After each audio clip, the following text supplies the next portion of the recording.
วันนี้ผมเอานาฬิกาที่เป็น must have item ของสายคลาสสิกมาให้ดูกันครับส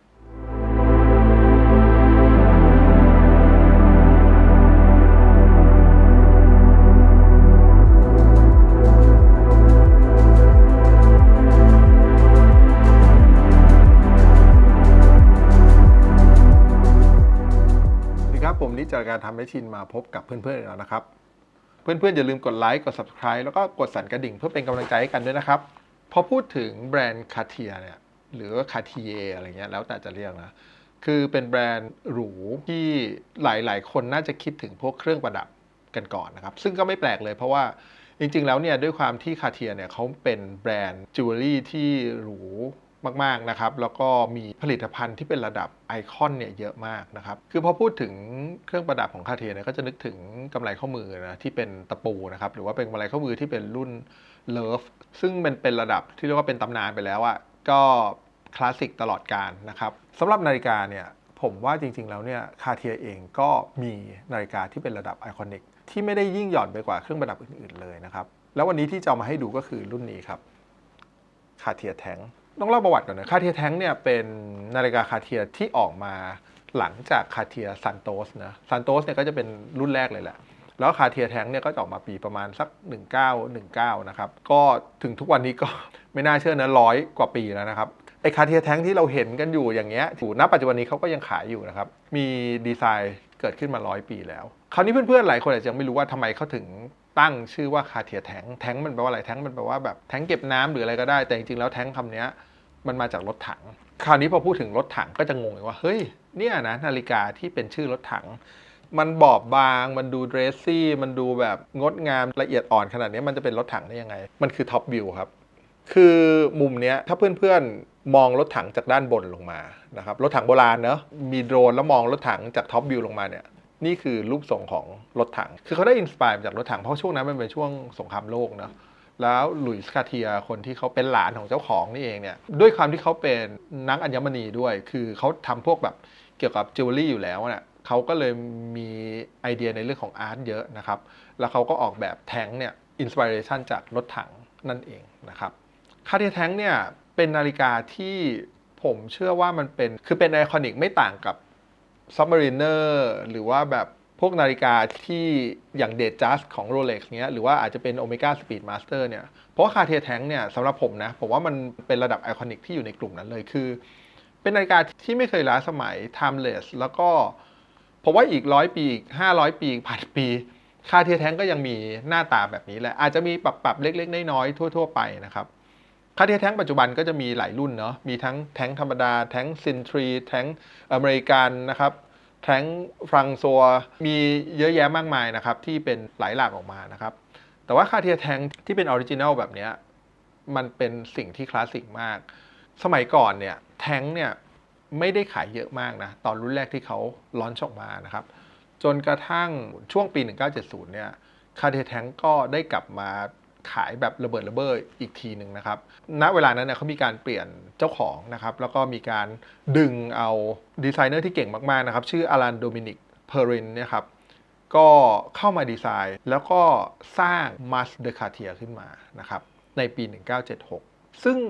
มาสเตอร์คาเทียเนี่ยฮิตมากๆนะครับเพราะว่าจากแต่ก่อนเนี้ยคาเทียแทงเนี่ยอาจจะขายได้ปีหนึ่งประมาณปีละประมาณ 3,000 เรือนนะครับแต่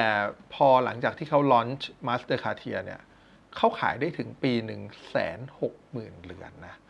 เพื่อนๆลองคิดดูนะจากปีละ 3,000 เรือนอะคาเทียเคยขายปีละ 3,000 เรือนอะแต่พอหลังจากมาสเตอร์คาเทียออกมาเนี่ยขายไปปีละ160,000 เรือนก็คือพุ่งขึ้นมาประมาณ50 เท่าอะคือเก่งมากๆนะครับแล้ววันนี้เนี่ยผมก็จะมาเล่าถึงเรือนนี้นะครับมัสเดอคาเทียเนี่ยที่มันเปลี่ยนแปลงประวัติศาสตร์ของนาฬิกาคาเทียไปตลอดกาลมัสเดอคาเทียเนี่ยดูภาพรวมเนี่ยก็ยังเหมือนคาเทียแทงอยู่ทุกประการนะครับแต่ว่าเขาสร้างความเรียบง่ายเพิ่มขึ้นบนหน้าปัดและตัวเรือนนะครับเดี๋ยวเรามาดูดีเทลกันอย่างเรือนนี้เป็นหน้าปัดสีแดงที่เรียกว่าเป็นแดงเลือดหมูเรียบมากๆนะครับปรินติ้งตัวหลักชั่วโมงไม่มีเลยนะครับมีอยู่แค่2จุดก็คือมีข้างบนที่ปริ้นคำว่า Master Cartier สีทองนะครับแล้วก็ด้านล่างที่เป็นโลโก้อยู่บริเวณ6 นาฬิกามีแค่นี้เลยจริงๆนะครับแล้วก็มี2 เข็มวินาทีไม่มีนะครับแล้วก็เป็น เข็มสีทองด้วยนะครับโดยเรือนนี้จะเป็นกลไกที่เป็นเครื่องไขลานคือมาสเตอร์คาเทียเนี่ยเขาจะทำทั้ง2 อย่างเนาะก็มีทั้งควอตซ์ด้วยแล้วก็มีทั้งไขลานด้วยนะครับอย่างไซส์ของนาฬิกามาสเตอร์คาเทียเรือนนี้ก็จะอยู่ที่ลักทูลักนะ30x23นะครับคือมันดูเหมือนจะเล็กมากถ้าเพื่อนๆบอกว่าเฮ้ยปกติเราใส่นาฬิกากันแบบ40มิลเล็กหน่อยก็36มิลไอ้นี่มันไซส์แค่30มิลเนี่ยนี่มันนาฬิกาผู้ชายจริงเหรอนี่คือนาฬิกาผู้ชายนะครับเพราะถ้าเป็นไซส์ผู้หญิงจะเล็กกว่านี้อีกแต่ผมจะบอกว่าคาเทียแทงเนี่ยมันต้องใส่แบบนี้มันต้องใส่เป็นแบบไซส์ที่เล็กๆแบบนี้แหละมันถึงจะเป็นคาเทียแทงที่ผมรู้สึกว่ามันคือออริจินอลแล้วมันคือผ่านการคิดมาแล้วอะว่าคือไซส์แบบนี้ที่มันสวยนะครับความหนาเนี่ยก็คือถือว่าบางมากนะครับก็จะหนาอยู่ประมาณแค่6มิลเท่านั้นนะครับตัวกระจกเนี่ยก็ยังเป็นอะคริลิกอยู่นะครับยังไม่ได้เป็นซัฟไฟร์แต่อย่างใดนะเพราะฉะนั้นเนี่ยเรือนนี้มันได้ความรู้สึกที่มันแบบดูวินเทจมากๆตัวเรือนของมัสเดคาเทียเนี่ยเพื่อนๆที่เห็นเป็นทองเนี่ยมันจะไม่ได้เป็นทองคำที่เป็นโซลิดนะครับตัวเรือนเนี่ยเขาจะทำจากเงินอันนี้แปลกหน่อยนะเพราะปกติเราก็จะเห็นตัวเรือนที่เป็นสเตนเลสใช่ไหมแต่ตัวเรือนเนี้ยเขาจะทำจากเงินก็ชุบด้วยทองคำนะครับเพราะฉะนั้นความรู้สึกของเราก็คือเหมือนใส่นาฬิกาทองนะเพียงแต่ว่าถึงจุดหนึ่งมันก็จะลอกออกนะครับก็บางคนอาจจะต้องไปทำแต่มันสามารถชุบเพิ่มได้นะครับถ้าไปที่ร้านที่เก่งๆเนี่ยเขาสามารถที่จะขัดตัวเรือนให้เรียบแล้วก็สามารถที่จะชุบทองคำแล้วกลับมาสวยเหมือนใหม่เลยก็ได้เช่นกันนะครับอีกอย่างหนึ่งที่เป็นเอกลักษณ์ของคาเทียเนาะโดยเฉพาะคาเทียแทงเนี่ยก็คือตัวเม็ดมะยมนะครับเม็ดมะยมเนี่ยเขาก็จะถูกออกแบบให้เหมือนแบบเป็นงานศิลปะก็คือจะมีออกมาเหมือนเป็นแบบเหมือนเป็นอัญมณีอ่ะเหมือนเป็นหัวแหวนอย่างเงี้ยแล้วก็ตรงเม็ดมะยมเนี่ยเขาก็จะใช้ที่เป็นพลอยนะที่เรียกว่าคาโบชองนะครับสีน้ำเงินนะน้ำเงินแต่เป็นน้ำเงินที่เข้มมากนะดูเป็นเหมือนสีดำอย่างเงี้ยครับก็จะเป็นเอกลักษณ์หนึ่งของคาเทียแทบทุกรุ่นนะครับคือโอเคนาฬิกามันใส่ไว้เพื่อดูเวลาใช่ไหมแต่เพื่อนๆเชื่อไหมว่ามันมีคนเยอะมากใส่คาเทียเนี่ยเพื่อเป็นอ c เซสซอรีคือแทบไม่ได้ดูเวลาด้วยซ้ำนะครับหนึ่งในนั้นก็คือนักออกแบบที่มีชื่อเสียงมากๆนะครับก็คือแอนดี้วอร์ฮอลนะครั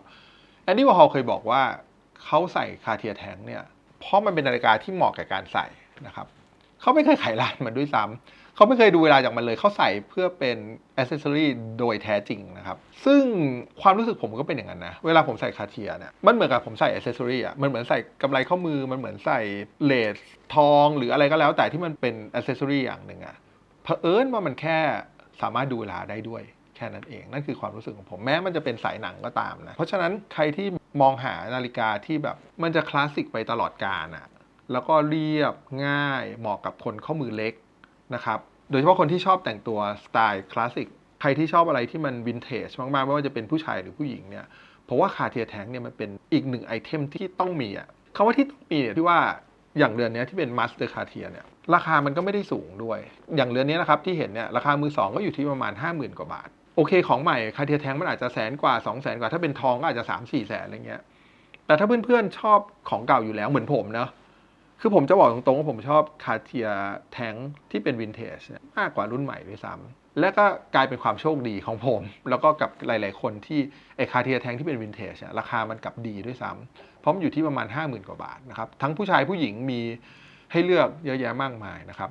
บเครื่องก็ไม่ได้ซับซ้อนอะไรมีทั้งเครื่องไขลานแล้วก็เครื่องที่เป็นควอตซ์ก็คือใส่ถ่านสำหรับสาวๆที่แบบไม่อยากจะสนใจเรื่องการตั้งเวลาการไขลานอะไรไม่อยากรำคาญอยากจะแบบขึ้นมาตอนเช้าพอแต่งตัวแบบนี้ปุ๊บวันนี้ฉันอยากจะใส่คาเทียให้แมทช์กับชุดของฉันก็ซื้อแบบควอตซ์นะครับที่ใส่ถ่านก็ดูแลได้ง่ายมากนะครับแค่ว่าอาจจะต้องระวังว่าเวลาถ่านหมดก็อาจจะรีบเปลี่ยนถ่านให้เร็วหน่อยอย่าทิ้งไว้หลายๆเดือนจนกระทั่งกรดในถ่านมันออกมาแค่นั้นเองนอกนั้นก็จะคุ้มค่ามากๆนะครับในราคานี้เพราะฉะนั้นเนี่ยผมว่าโดยเฉพาะอย่างยิ่งปัจจุบันเนี้ยกระแสของการแต่งตัวแบบคลาสสิกไม่ว่าจะเป็นทั้งฝั่งผู้หญิงฝั่งผู้ชายนะครับโดยเฉพาะฝั่งผู้ชายเนี่ยที่เป็นกระแสคลาสสิกเมนส์แวร์เนี่ยก็คือกลับมาฮิตมากๆนะครับการแต่งตัวแบบใส่สูทผูกไทอะไรเงี้ยหรือว่าการแต่งตัวที่แบบสุภาพเรียบร้อยอะไรเงี้ยมันก็จะทำให้คนมองหานาฬิกาที่เข้ากับการแต่งกายยุคนั้นมากขึ้นนะครับซึ่งคาเทียแทงเนี่ยเป็นหนึ่งเลยอะเป็นแบบคือต้องมีจริงๆนะจะมียี่ห้ออื่นเรือนอื่นได้แต่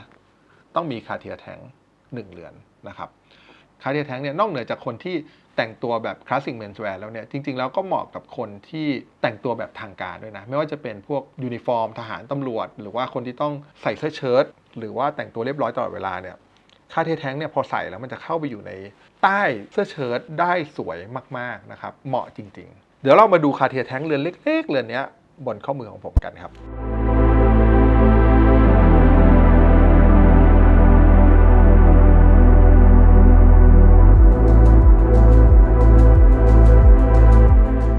ครับและนี่คือ Cartier Tank Master Cartier นะครับหน้าปัดสีแดงเนาะไซส์30 คูณ 23 มิลลิเมตรนะครับบนข้อมือขนาด 6.75 นิ้วของผมนะครับจะสังเกตว่าถ้าเพื่อนๆแต่งตัวแบบใส่เสื้อเชิ้ตหรือว่าใส่สูทเนี่ยจะสังเกตว่ามันเข้าไปอยู่ในข้อมือได้อย่างสวยมากๆนะครับแล้วก็ไม่เกะกะเลยนะครับปกติถ้าเกิดบางคนเคยใส่นาฬิกาสปอร์ตนะแล้วก็ใส่สูทเนี่ยจะรู้สึกได้ว่าแบบมันเกะกะมากโดยเฉพาะถ้าใครใส่สูทที่ตัดแล้วพอดีตัวนะอย่างเช่นสูทอิตาลีหรืออะไรเงี้ยที่มันแบบเข้ารูปมากๆเงี้ยนาฬิกาเนี่ยจำเป็นมากๆนะที่ควรจะเป็น dress watch อันนี้ผมแนะนำเลยมันจะช่วยให้สมมติคุณตัดสูทมาแพงๆหลายๆหมื่นหรือเป็นแสนเนี่ยนาฬิกาเนี่ยมันจะช่วยส่งให้สูทของคุณหรือว่าการแต่งตัวของคุณวันนั้นนะยิ่งแบบดูเนี้ยบมากขึ้นไปอีกนะครับเนี่ยฮะจะสังเกตดูใต้เสื้อเชิ้ตได้แบบสวยงามมากๆนะครับข้อมือของผมนะครับเส้นรอบวง 6.75 นิ้วเนาะหรือประมาณ17 เซนติเมตรใส่เรือนนี้ได้แบบไม่ได้รู้สึกว่ามันเล็กเลยจริงๆอันนี้ผมพูดจากใจจริงCartier Tankมันต้องใส่เล็กๆแบบนี้นะครับแล้วก็สำหรับคนที่ไม่ได้ชอบสีแดงนะเพราะพอดีอันนี้มันเป็นสีแดงนะจริงๆแล้วจะบอกว่าCartier Tankโดยเฉพาะ Master Cartier เนี่ยมีหน้าปัดที่สวยเยอะๆมากๆใครที่ชอบแบบอะไรที่มินิมอลด้วยนะเหมือนผมเนี่ยจริงๆผมชอบมากกว่าหน้าปัดCartierที่เป็นคลาสสิกอีกที่เขาเป็นเลขโรมันอะไรเงี้ยผมชอบหน้าปัดCartier Tankที่เป็น Master Cartier มากเพราะว่าเขาสนุกกับการออกแบบหน้าปัดบ้างนะครับอย่างเช่นเรือนนี้เป็นสีน้ำตาลที่เป็นแบบเหมือนสีโกโก้อะเท่มากคือหน้าปัดสีน้ำตาลบนนาฬิกาข้อมือเนี่ยผมว่าเราเห็นกันน้อยมากนะเดี๋ยวผมให้ดูมันมีหลายเรือนมากนะครับหรือถ้าคนที่ชอบสีแดงที่ไม่ใช่สีแดงเลือดหมูเป็นสีแดงสดอย่างเรือนนี้ก็เป็นสีแดงสดสีที่เป็นเมจิกคัลเลอร์อีกอันหนึ่งของวงการนาฬิกาสีน้ำเงินนะครับเนี่ยสังเกตดูเนี่ยเป็นสีที่เรียบๆแล้วก็คือเพื่อนๆอาจจะซื้อแบบ4-5 สีแล้วใส่ทุกวันไม่ซ้ำกันยังได้เลยเพราะมันเป็นสีที่สวยหมดนะครับคือเป็นโทนสีที่สวยด้วยนะอย่างเรือนนี้เป็นสีออกครีมสีเหมือนแบบสีคัสตาร์ดคือหรูมากดูแล้วแบบนี่ถ้าสาวๆใส่นี่แบบดูคุณหนูมากๆนะครับแล้วให้ดูอีกเรือนนี้แปลกมากเรือนนี้เป็นสีแบบเรียกว่าเป็น3 กษัตริย์เลยก็ได้นะเป็นลายเส้นตรงๆนะครับตรงกลางเขาก็จะเป็นเยลโล่โกลด์แล้วก็สีเป็นแบบเหมือนเป็นคอปเปอร์นะแล้วก็เป็นสีแบบเหมือนเป็นไวท์โกลด์อยู่ด้านนอกอีกทีหนึ่งแล้วมันเป็นแบบเป็นลายสไตรป์แบบเนี้ยคือมันเข้ามากเลยสมมุติใครใส่เสื้อที่เป็นแบบลายเส้นอะแล้วใส่นาฬิกาเรือนนี้นึกภาพตามนะโอ้โหแบบเนี้ยบแบบเนี้ยบสุดๆอะอันนี้ให้ดูคร่าวๆเนอะของคาเทียที่เป็นมาสเตอร์คาเทียผมว่านอกเหนือจากราคาที่น่าสนใจมากๆแล้วอยู่ที่เรทราคาประมาณ 50,000 กว่าบาทเนี่ยแถมได้วัสดุที่ดีมากๆคือตัวเรือนเนี่ยเป็นเงินนะครับเพราะฉะนั้นมันไม่เหมือนสตีลนะสตีลมันจะมีการกัดกร่อนได้เยอะกว่าแต่เงินเนี่ยมันไม่ได้ถูกกัดกร่อนพอเป็นเงินเนี่ยแล้วเขาชุบด้วยทองคำมันก็ยิ่งทำให้มันแบบคงทนแล้วก็สวยงามและที่สำคัญเนี่ยคือแบบมันคลาสสิกมากๆมันมีให้เลือกหลากหลายด้วยคือใครอยากได้หน้าปัดแบบไหนคือถามผมนะสมมติว่าเพื่อนๆบางคนไปลองมาสเตอร์คาเทียแล้วเนี่ยแล้วรู้สึกว่าเฮ้ยไซส์เนี่ยมันแบบมันเข้ากับเรามากเลยมันใส่แล้วมันสวยมากๆเลยผมแนะนำเลยนะซื้อหลายๆสีมันไม่ได้เจอกันง่ายๆแล้วนะสมัยเนี้ยแล้วก็หน้าปัดหลายๆเรือนเนี่ยก็เริ่มหมดอายุหมดสภาพจากการดูแลที่ไม่ดีไปเพราะฉะนั้นถ้าเพื่อนๆเจอหน้าปัดที่ชอบราคาประมาณนี้ประมาณ 50,000เนี่ยเพราะฉะนั้นเนี่ยเราจะมีนาฬิกาเดรสหรูๆที่ไว้แมทช์กับทุกชุดของเรานะครับโดยเฉพาะคนที่ชอบแต่งตัวอย่างที่บอกนะอาจจะมีเสื้อเชิ้ตหลายสีจะมีสูทหลายตัวเพื่อนๆจะมีแบบนาฬิกาที่เข้ากับทุกชุดได้เลยนะครับครับสำหรับวันนี้ผมนิดจากรายการทำพิชีนต้องขอลาเพื่อนๆไปก่อนเพื่อนๆอย่าลืมกดไลค์กด Subscribe แล้วก็กดสั่นกระดิ่งเพื่อเป็นกำลังใจให้กันด้วยนะครับแล้วก็อย่าลืมนะครับนาฬิกาต้องลองบนข้อมือเท่านั้นไปหาลองกันได้ตามร้านต่างๆนะครับสำหรับวันนี้สวัสดีครับ